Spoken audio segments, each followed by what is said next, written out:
Welcome to Tammy Nation. Let's go.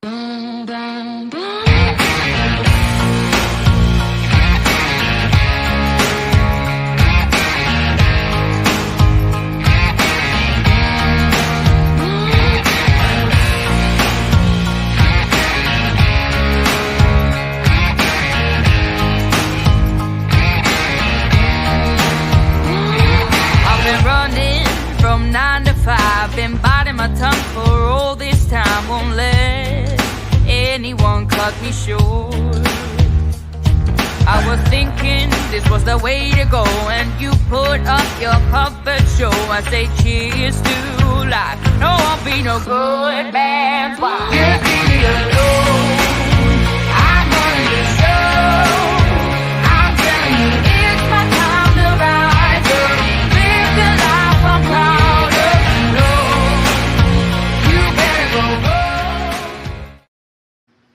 Good evening, everybody. I'm just hopping on real quick on my cell phone because I was taking it easy after work this evening, watching a movie, and then I went online to check to see what was going on out there in the world of news.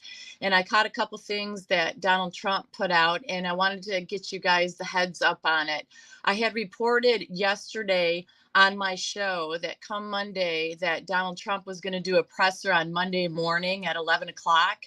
And he just put on his social medias that he said, rather than releasing the report on the rigged and stolen Georgia 2020 election on Monday, he said, my lawyers would prefer putting this, I believe, irrefutable and overwhelming evidence of election fraud and irregularities in formal legal filings as we fight to dismiss this disgraceful indictment by a publicity and campaign finance seeking DA who sadly presides over a record-breaking murder and violent crime area in Atlanta. Therefore, the news conference is no longer necessary. So I wanted to make sure that you guys were up to date on that because I had reported in my show that he was going to do a presser on Monday, but this was just released on his social media from the statement that I just put out there, that he said that a news conference is no longer necessary. So he is going to put it in a form of legal filings because he's fighting to dismiss the indictment. So that's pretty interesting information, if you ask me. I thought that that was pretty amazing. The other thing that I wanted to put out real quick is we've been wondering if DJT was going to show up for the debates, okay? Because there's been rumors he wasn't, whatever. But in his own statement that he just put out about an hour or so ago, he says that many people are asking whether or not I will be doing the debates. All Americans have been clamoring for a president of extremely high intelligence. As everyone is aware, my poll numbers are over a wonderful field of Republican candidates are extraordinary. And it's true. Yesterday, I reported that he's got a 60% favorability, and Swami, the Vikswami guy, is in second place. DeSantis has dropped down to third place with only 8%. So he said, my poll numbers are wonderful.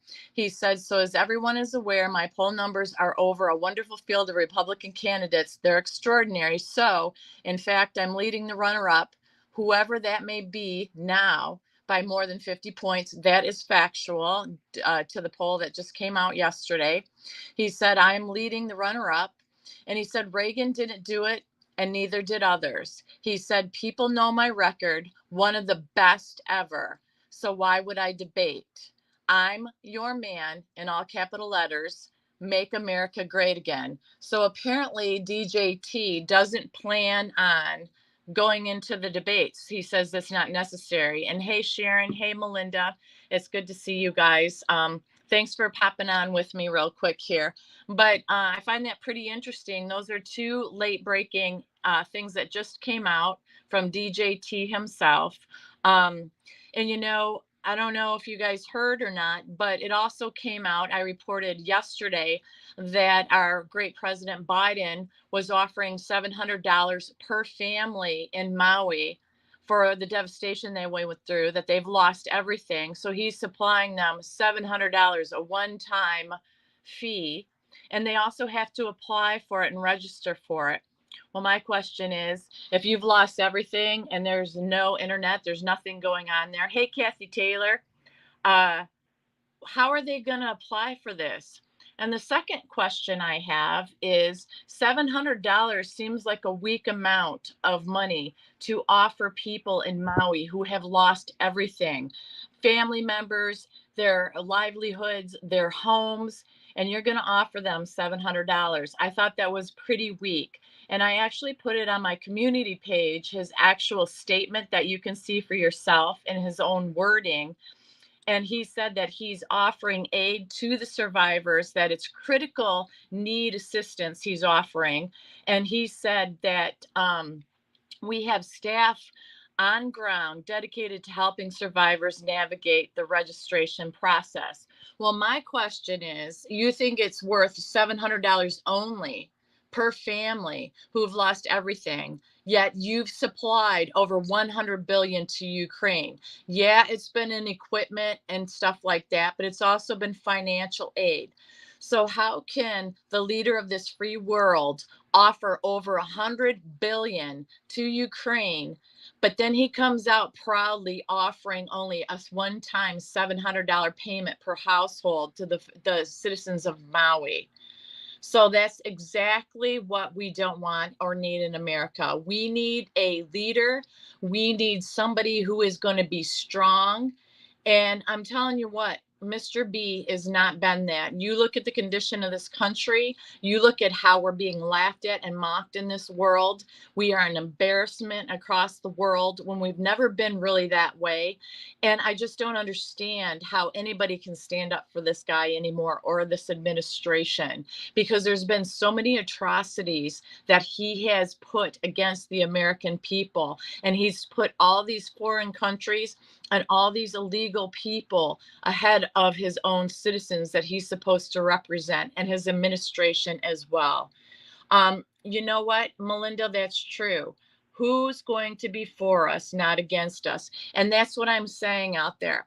I'm so over people saying that we are a cult of people because we support Donald J. Trump, and the people that are coming out pro America, pro the Constitution, pro God, pro the American flag.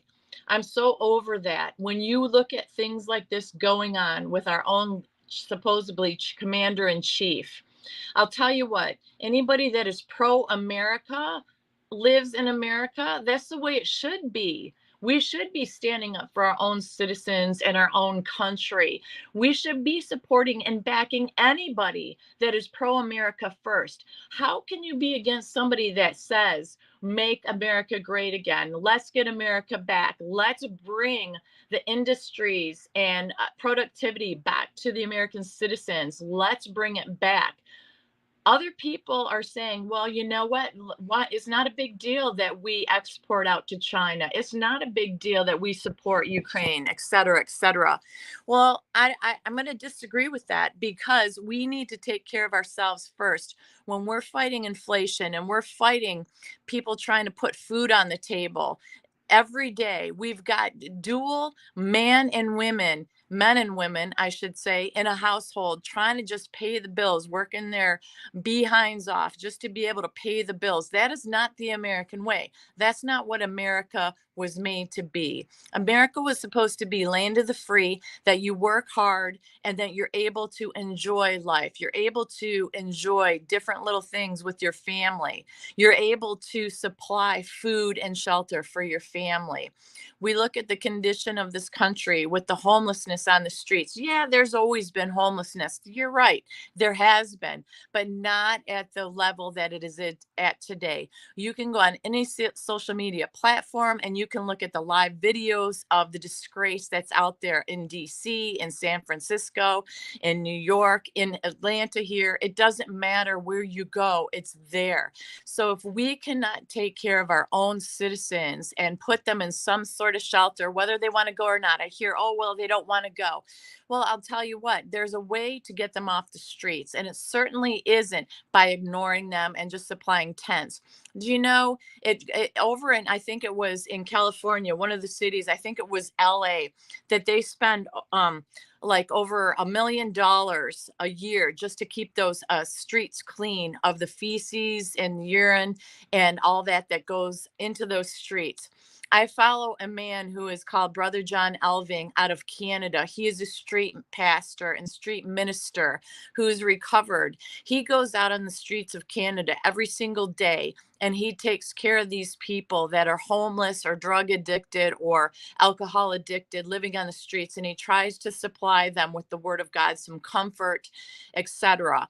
He's out there as a one man person doing this. But, why can't the powers that be supply the wants and the needs of these people who need help so bad? Addiction is not a joke. Mental illness is not a joke. So, why are we supposed to celebrate our president celebrating the fact that he's proud to put out there that he's laser focused on getting aid to survivors out there in Maui, our own citizens, and $700? $700 is going to be eaten up in a hotel in no time, let alone travel expenses, etc. Hello, Garrett. It's good to see you. Biden started a war. Obama started a war. Bill Clinton started a war. Trump investigated and arrested for putting America first. 100%. So it's time for people to wake up. I know there's some that are never going to wake up, but the reality is you have to fight the fight. You have to pay attention. If you stay asleep and you don't do anything and you turn the other way and you turn the other cheek and you bury your head in the sand, this stuff is going to keep happening. But you know what? It doesn't take much to have some intelligence and to be able to take some action, investigate, understand that you can make a difference in your local levels. Local levels is where it's at. Mike Lindell's doing his election summit this weekend, Thursday, Friday, Saturday, Sunday. And there's been some absolute wonderful information that's been coming out to that. And you can ask yourself, why would this man keep doing these, every year if nothing's happening? It's because he's not giving up the fight, nor should we. Because you know what, you guys, if we give up the fight and we just accept what's going on and we just complain about it here and there, every time we see a news story come out and we just complain about it and do nothing else, this is going to keep happening. And we don't want this to happen. I don't know about you, but I'm in it to win it for my kids, for my grandkids to come, and the future generations. We cannot leave this country in the shape that it's in. So whether you believe something's happening or not, whether you are over it or not, doesn't matter. What matters is you pay attention, you pull up your bootstraps, and you keep paying attention. And you don't be over it. Get over yourself. Get out there for the fight, for your loved ones, for your children, for the future generations to come, and pay attention to what's going on. Nothing that's going on out there is normal at all. I'm not saying I know what's going on.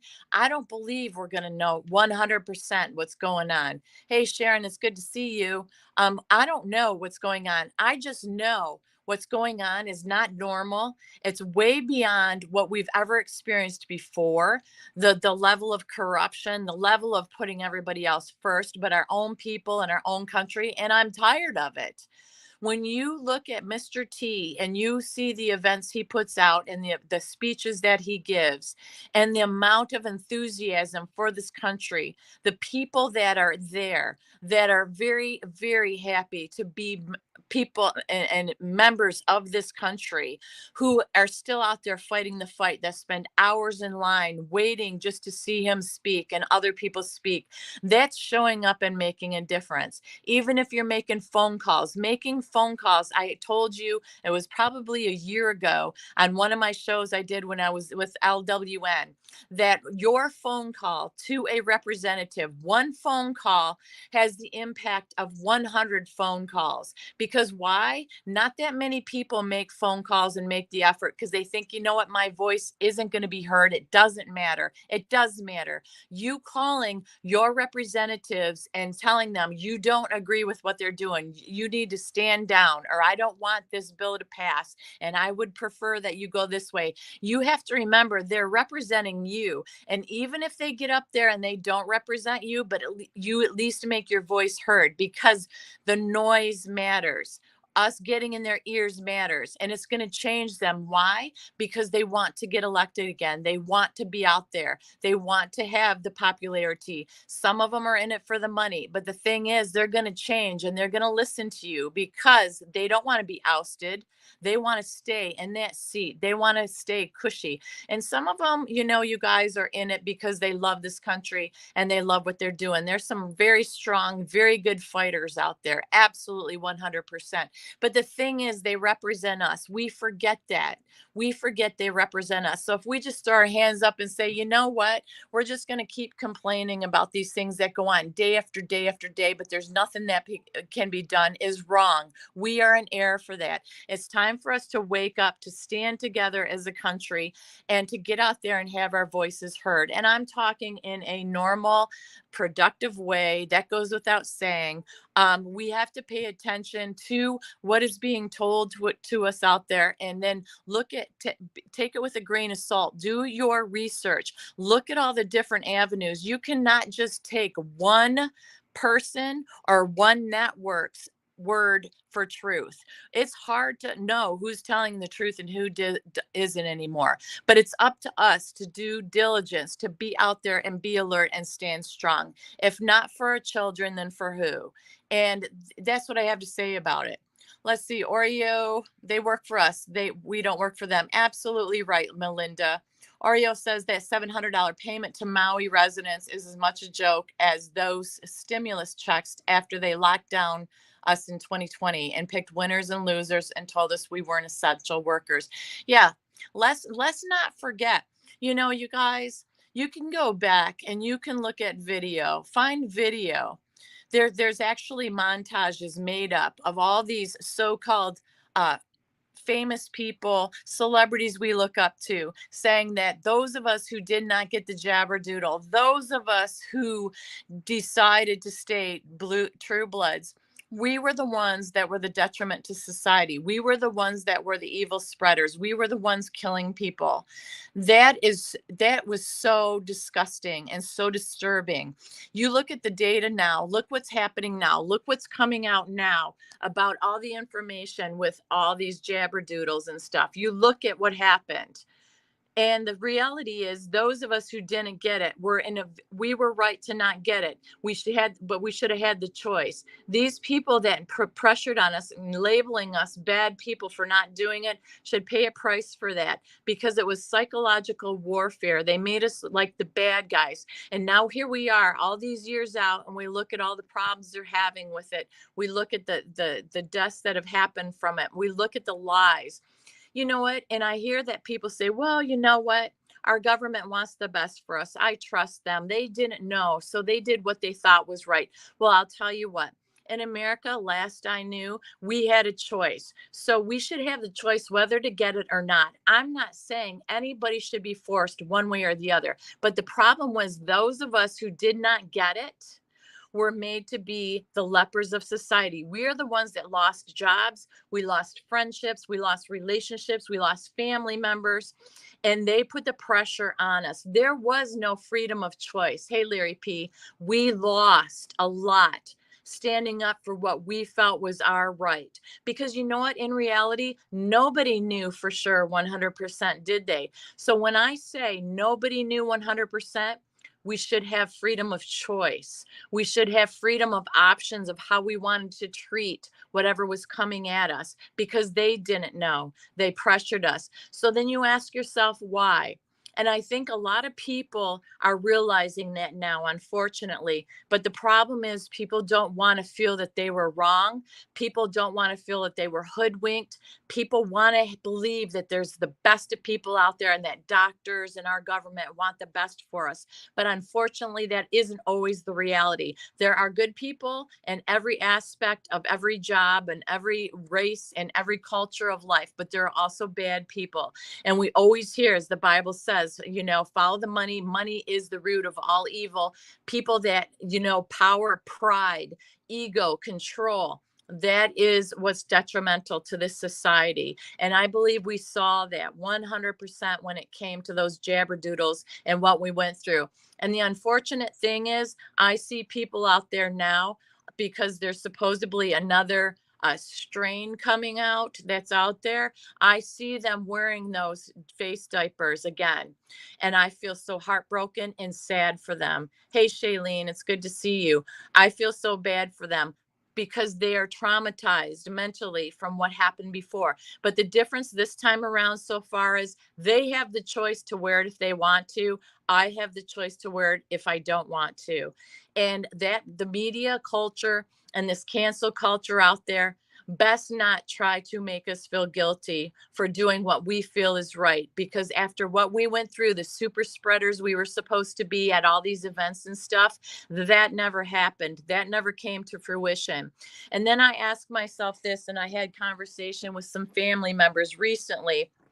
And I said, if we were the super spreaders and we were the bad ones because we didn't conform to what they wanted us to do, why is it that all the major corporate companies like the Walmarts, like the Costco's, the Sam Clubs, why were they allowed to stay open? Because why? They're big and there were lots of people that were in that one building. Okay, even though they made you wait in line and they kind of like controlled how many people went in at a time, to me, that it was more detrimental if they were really concerned than us going to a local market that was a meat market from a local butcher or a local bakery, because it's smaller environment, it's locally owned, it's fresher, better food, and smaller amounts of people would go in. You go one or two in at a time. But yet these major corporations were allowed to remain open, these big ones. So if we were worried about all these people being too many in one place, they were allowed to stay open, but the small ones were not. And the small ones are the ones that lost out. So I always ask that question to people who kind of question, well, that was for our safety. This is for our safety. Well, it doesn't make any sense. You would think the smaller businesses would be allowed to remain open because fewer can go in there at a time. They're not as busy. If people would be more spread out. When you've got everybody during a so-called major problem or major epidemic going on, but everybody's heading to one store, waiting in line for hours to get into that store because they only allow so many people in at a time, that doesn't make any sense to me whatsoever. Let's see. Garrett says Biden created inflation and killed thousands of jobs day one. Yes, he did.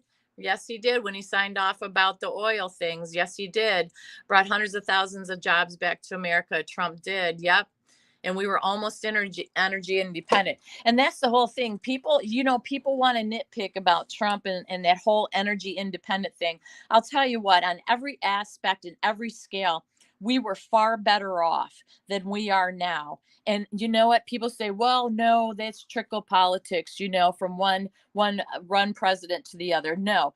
I think that Mr. T showed us you can cut through the so-called red tape that we've been told to suck up and accept that, you know what, 4 years is not enough for our president to make any changes or make a difference in the world. That's BS, because Mr. T showed us that it can be done. And that's with him fighting everything that he fought in the 4 years that he was in there. So stop and think, if he didn't have to battle everybody like he did, imagine how much even better this country would be off. So, I always bought into the red tape, and I thought, yeah, you know what, you're right. Probably 4 years is a short amount of time to make any changes, and that you hope you get somebody else in there that's going to continue on the changes that the previous president made.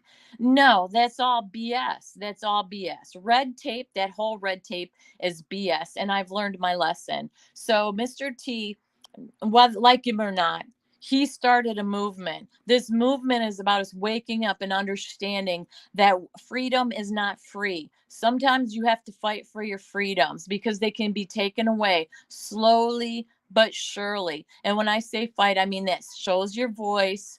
It means taking control over who you get into office, maybe running for office yourself. You've heard this across platforms, social media platforms, with everybody. It's about you getting active in a lawful, civil way and making the changes. Put people in that you want in, that you have trust in, because we know We know that these people will say one thing just to get in office, and then their actions don't match their words because they just want to get elected and get in there. And the time for that needs to stop. The different kind of meetings I've attended here in my state, I'll tell you what, it is amazing to me on such a small local level how crooked and corrupt that it is. You really don't have a voice. You have to fight for your voice, because when you attend some of these meetings, that gavel that goes up and down really quick, because they don't want you getting out of your seat, getting up there talking to them. They really don't. They don't want to hear what you have to say. And I've seen that. I've witnessed that myself. Even though I'm new at it, the people that I went with are very seasoned people that have been involved for many, many years in different states. And now they are here, and they've shown me what it's like to be knee deep in this kind of stuff. It can be overwhelming at times. But the thing is, if you hook up with people that know more than you, they will show you what to do. They will lead you and guide you. Don't stand back and say, it's too late, I'm too old, I don't know enough. It's really time for you just to do what you can do and step out and be the change that you want to see. 100%. We all can be the change that we want to see. We can't all sit back and wait for some magic to happen, one person to change it. It's going to take all of us. We are the change. Us individual people becoming knowledgeable, becoming involved is what is going to make the change happen. That's it. We have to fight the fight the right way, and God will oversee it. And we all know God wins, but we are not to sit back and sit on our hands and do nothing. Sometimes God needs warriors. God will have us be warriors, and that's what we need to do. We need to get out there and get outside of our comfort zones, or pray. Some of you may be very shy, may not want to get out there, not able to get out there and do that. That's fine, but you can still pray. Praying is very powerful.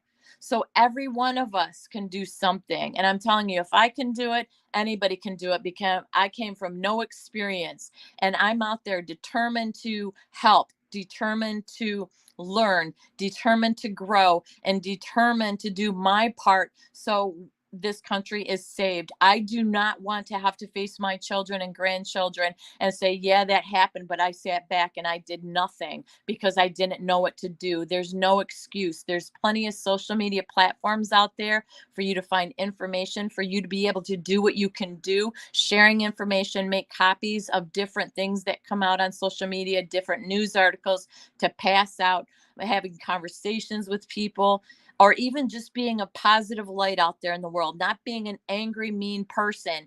Try to have socialization again. You know, they cut us all off from each other. They kept us locked down. So we stopped knowing how to socialize with people. Just being a kind, happy, smiley face out there, waving, being friendly again. That will make a difference as well. Yes, Garrett. Mr. T also built that wall. You know, you can't even get me started on this wall thing. You know, people, you know, the other side nitpicking at the wall saying, you know, it wasn't all 200 feet of wall, that there was some wall built and all you did is, add support to part of the wall, but it was already there. The point is, stop nitpicking. It's a distraction. A wall should be up there because I don't see all of us running to other countries trying to get in. Why would we do that? We wouldn't do that. We would not be accepted there. Yes, America is a great country. Everybody wants to come here, but it has to be a great country because it's the land of opportunity, not because you can go through loopholes and take advantage of those loopholes and, you know, bypass your fellow people who went through the process the right way. That is an insult to those people who went through the right regulations to get here. Some people are here and they're still waiting for family members to come here because they want to do it through the right process. They want to be legal. They want to become citizens. These people that are sneaking through, not good. And I know you guys have seen the statistics about the millions and millions of people. A lot of them are, like I say, 20 to 30, 40-year-old men. men coming through. It isn't all families and just trying to escape their countries. It's not all that. You know that there are different warriors that are on that borderline that have different social media platforms that are covering the border day in and day out for years now. Frank Lopez Jr. is one of them I talk about all the time. He used to be on LWN.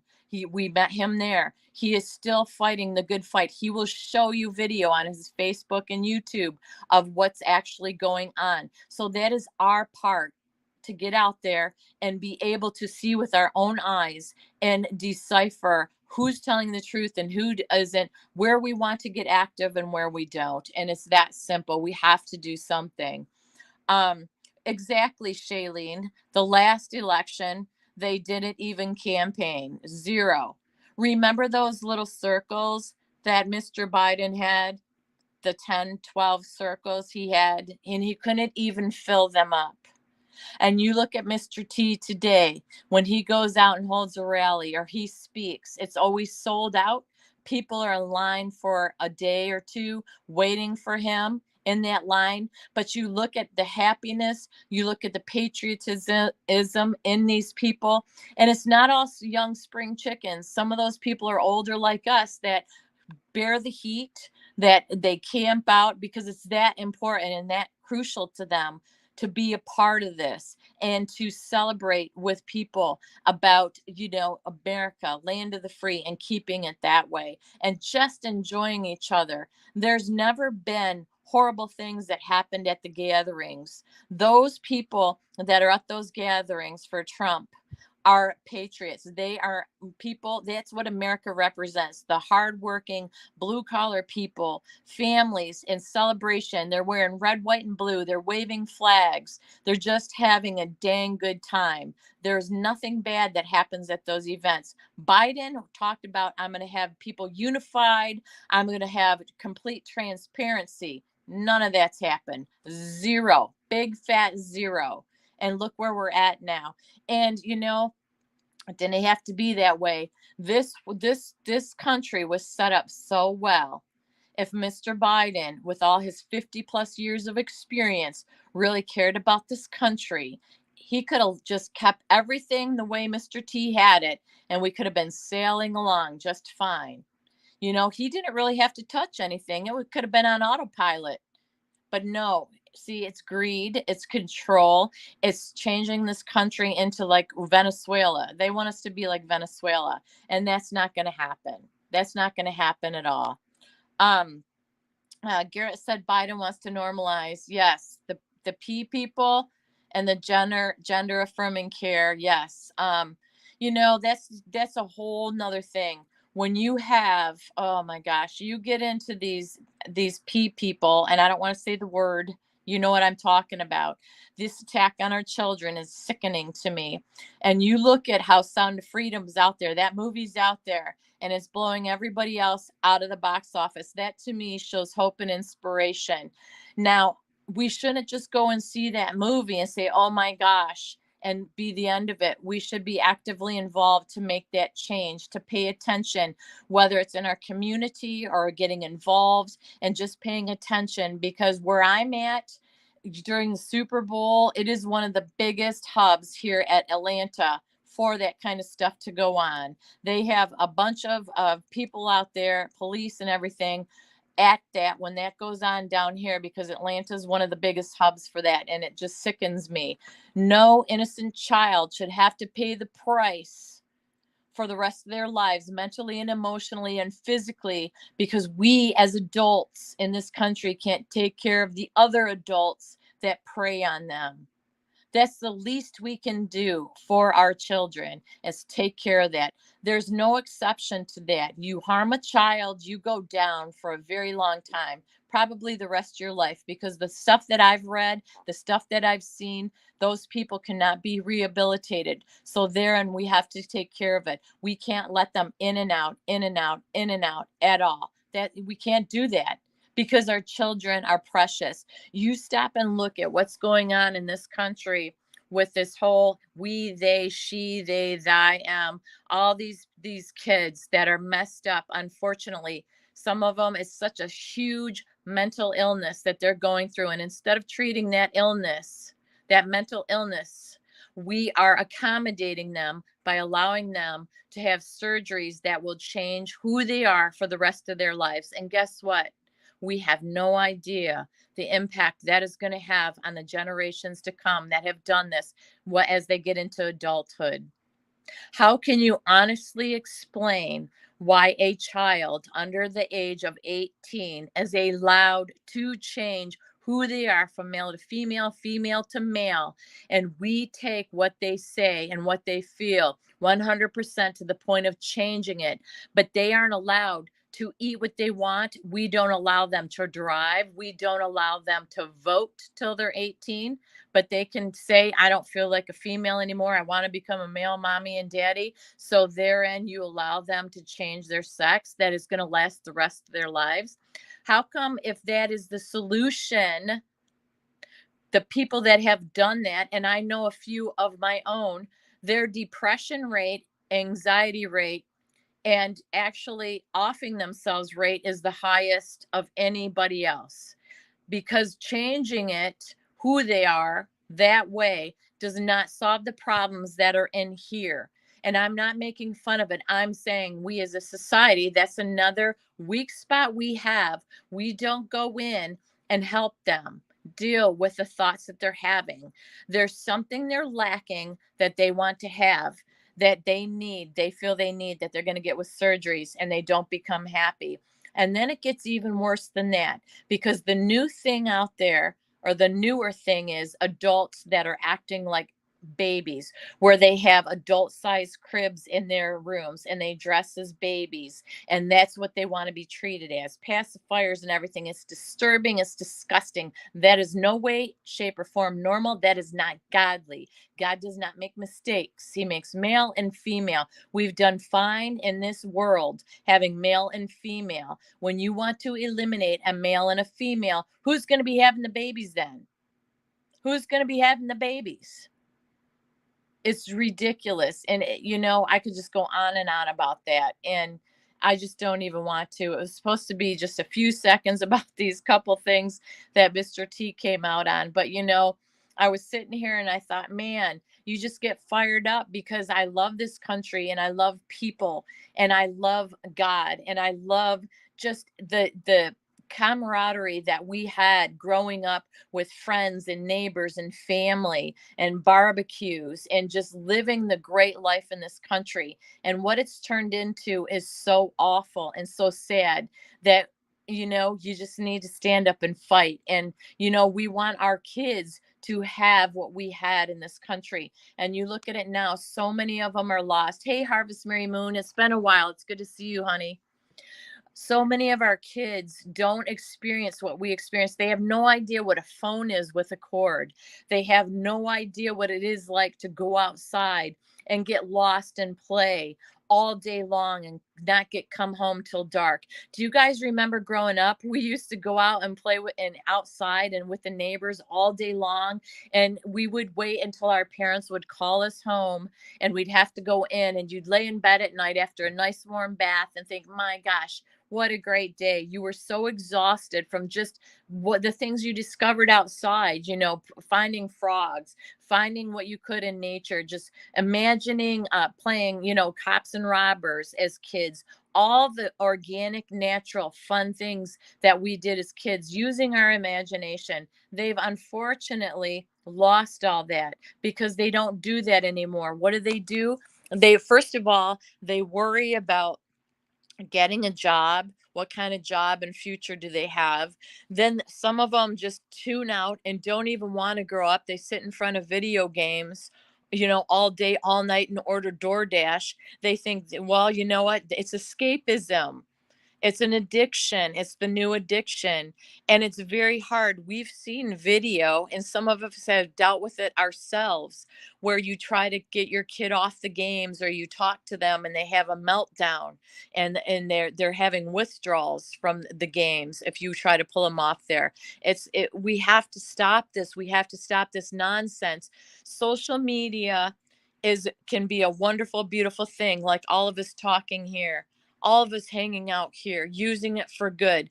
But unfortunately, the bad takes advantage like they always do, and they mesmerize our children with different visual images, different games, the shoot 'em up games and all that. It is so detrimental to our children and to the future generations. Harvest Mary Moon said, "My ma used to holler my name, and it echoed through the woods." LOL. Exactly, exactly. And my middle name is Sue, so my mom will be like, "Tammy Sue, Tammy Sue, get your butt home. Where are you, Tammy Sue?" And you'd hear that down the road, and you'd come running home as fast as you can. And it was just, it was such a wonderful, wonderful time. And Sundays after church, you'd spend time with family members and have a fancy dinner and a big, nice Thanksgiving style dinner at a family member's house. For us, it was my great grandparents' house. You'd have a change of clothes from church to play clothes. So while the women and the adults were getting dinner ready, the kids used to go outside and play. We had to change our clothes to play clothes. And the thing is, guess what? It was a small house my great grandparents had with one bathroom. Can you imagine that? We'd have 20 or 30 people there every Sunday. It was, cousins, aunts, uncles, all that. And we'd have one bathroom. And guess what? We survived. It was amazing. The kitchen was tiny. The only thing is the kitchen was off limits. But gosh, I think back to those days and I think those were the good days. Those were the good times. And we can really get that stuff back. We can get it back, you guys. I really believe that. Um, yeah, the platforms are designed to make people addicted to them. Yes, and I understand that. And now I'll tell you what, though, Harvest Mary Moon, for people who can't get out, for people who are alone, for people who have disabilities, I think that it's wonderful that we can have a community where we can see each other, we can talk to each other, we can pray. When I do devotions, I love doing devotions or Bible studies. I think that's a good way to use it, and there's nothing wrong with it. Anything becomes a problem when it takes over your entire life. That's where the problem sets in. And it doesn't matter what it is. Okay. So, yes, social media can be a wonderful, beautiful thing. It really can be. And I've met a lot of great people on social media. I've also met some bad people. It is what it is. That's the way real life is too. But when you can hop on, like I just did, stopped my movie, and I can talk with you guys and catch up with some of you guys I haven't seen in a while. That's pretty dang amazing. And like I said, there's always hope with America and the people of America and with God. There is always hope.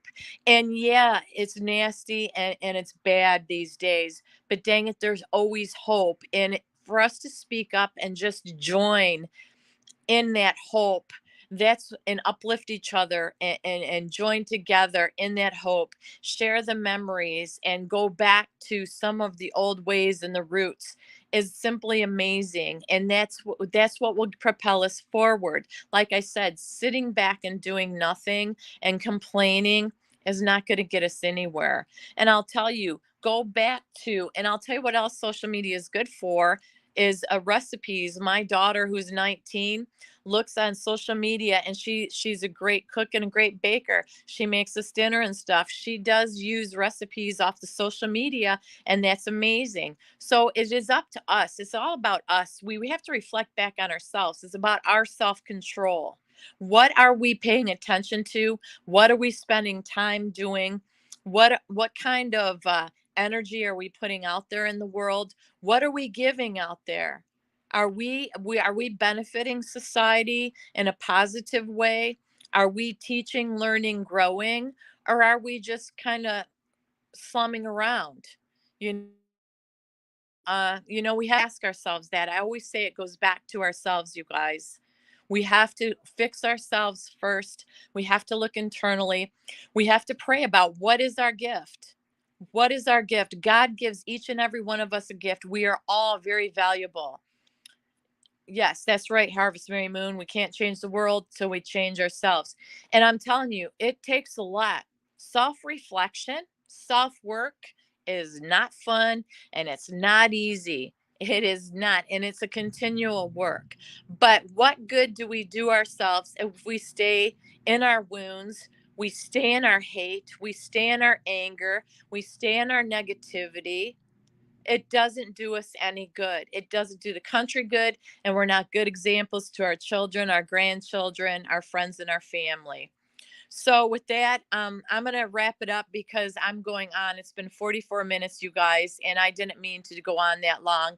And I'm not trying to preach. I just have such a passion because I know that this country, and you guys know, is such a beautiful, wonderful country, and I don't want to lose it. And there's such good people out there. Everybody has value. Everybody has a story. Everybody is exceptional. You know why? Because God says we are. God made us unique. We are all unique. Find your gift, find your passion, let go of the hurt, let go of the anger, let go of the bad, and get moving and be the best person you can be for yourself first, and then for those loved ones and friends around you. And with that, I'm going to blow a kiss, say good night. I love you guys. Thank you so much for joining me, and I will catch you guys soon on the next one. Take care, be blessed, have a great evening. Bye bye.